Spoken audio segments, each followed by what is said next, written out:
Hello, അസ്സലാമു അലൈക്കും. ഇന്ന് നമ്മൾ ഉണ്ടാക്കാൻ പോകുന്നത് ഒരു ബനാന പ്യൂരിയാണ്.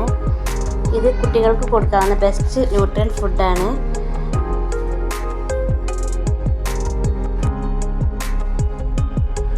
ഇതിൽ ബനാന, ഡേറ്റ്സ്, ആൽമണ്ട്, ഗീ എന്നിവയാണ് ഉൾപ്പെടുത്തിയിട്ടുള്ളത്. ഇതിനായി ഞാൻ എടുത്തിരിക്കുന്നത് ആൽമണ്ട് പൊടിച്ചെടുത്തതാണ്. 2-3 ആൽമണ്ടിൻ്റെ പൊടിച്ചെടുത്തതും 2 ഡേറ്റ്സ് വെള്ളത്തിലിട്ട് കുതിർത്താൻ വെച്ചതുമാണ്. ഒരു ബനാനയും 2-3 ആൽമണ്ടും 2 ഡേറ്റ്സും കൂടി പാകത്തിന് വെള്ളമൊഴിച്ച് മിക്സിയിൽ അരച്ചെടുക്കുക. സ്റ്റൗ ഓണാക്കി നന്നായി കുറുക്കിയെടുക്കുക. നന്നായി കുറുകിക്കഴിഞ്ഞാൽ 1 ടീസ്പൂൺ നെയ്യ് ഒഴിച്ച് ഗ്യാസ് സ്റ്റവിൽ നിന്നും മാറ്റി വെക്കുക. ഇത് വളരെ ഈസി പ്രിപ്പറേഷൻ ഫുഡാണ്. വിറ്റാമിൻ ബി, സി, പൊട്ടാസ്യം, ബോൺസിൻ്റെ ഡെവലപ്പിന് വേണ്ട ന്യൂട്രിയൻസ് എന്നിവ ഇതിൽ അടങ്ങിയിട്ടുണ്ട്. എക്സലൻറ്റ് ഫുഡാണ്.